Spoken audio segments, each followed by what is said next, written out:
You're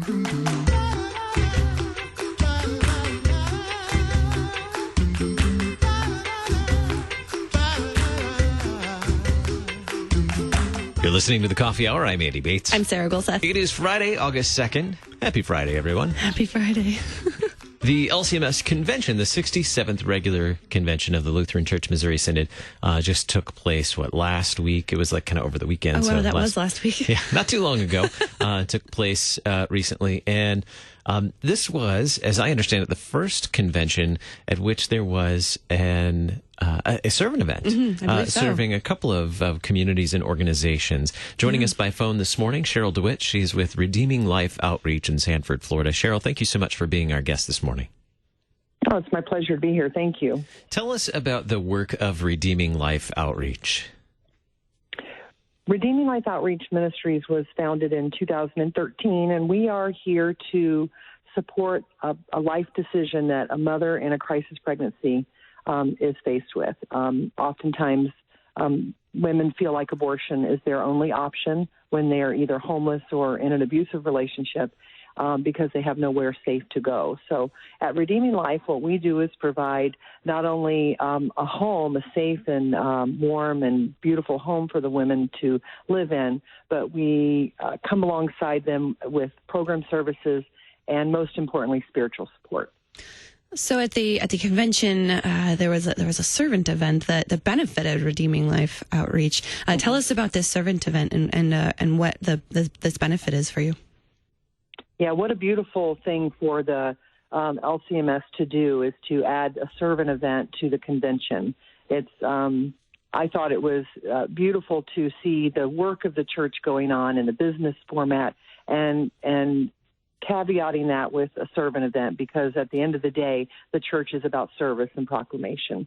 So I thought that was just so nice for them to add this element, and we were honored to be the beneficiaries of the event. And we had many, many delegates and their guests come and help assemble mommy bags, which contain things that we need, like personal use items for our moms, toiletries, soaps, lotions, even a nail polish and a nail kit, things like that are really considered luxuries for our residents.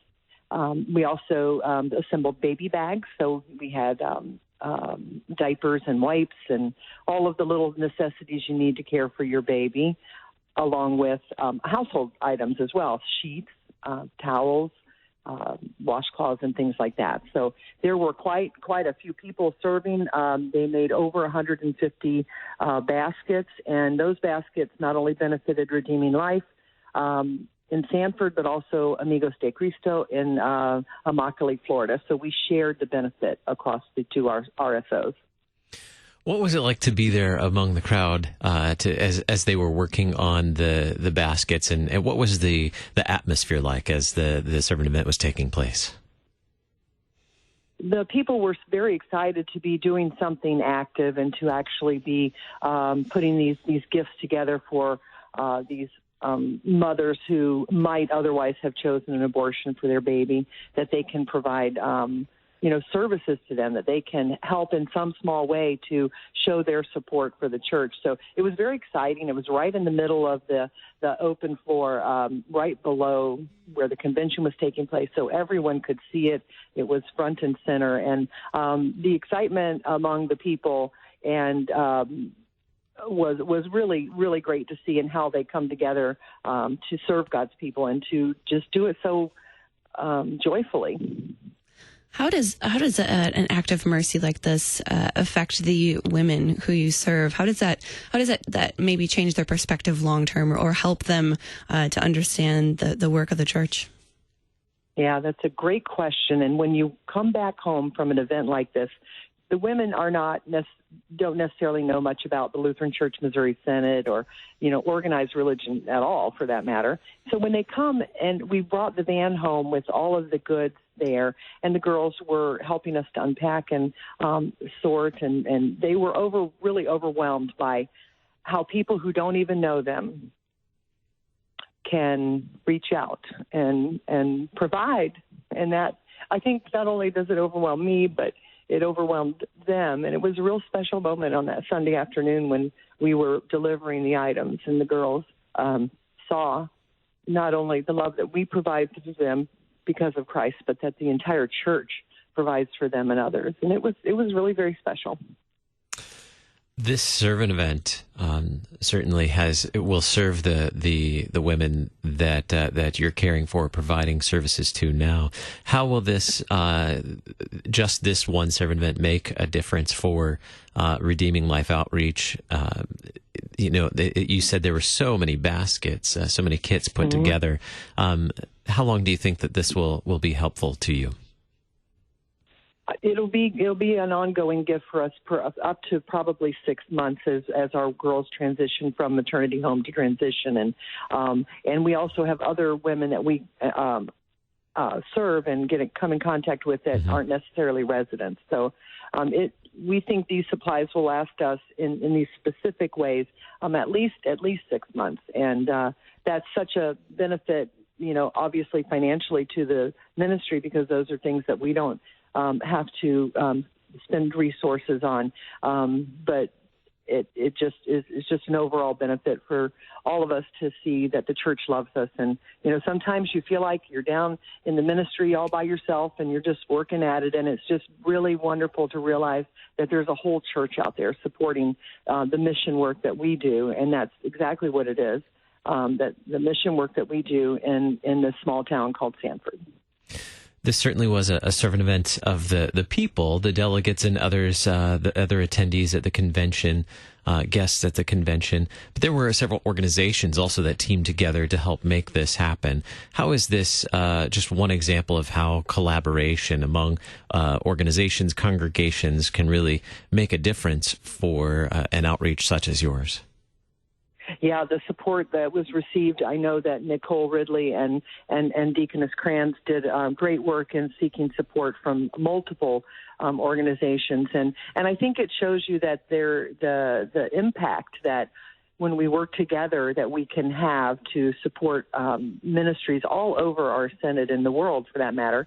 The cooperation is very important, that we're all here to do the work of Jesus and to make sure that at the end of the day, when whoever we touch, we have shared his love with them. And by them, these organizations coming together, knitting this project together, shows that we are one in mission.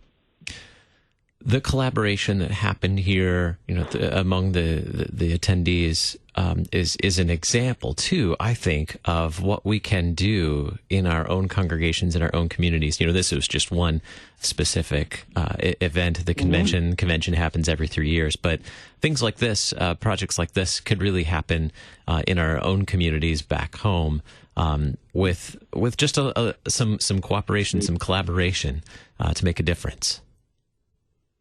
Absolutely, and in our community, many churches come together and do just that, do various fundraising events and things to make sure that the ministries that are happening in our communities are supported. And there are so many people out there in the system who get lots of services, but they don't get any help, and they certainly don't get the Word of God.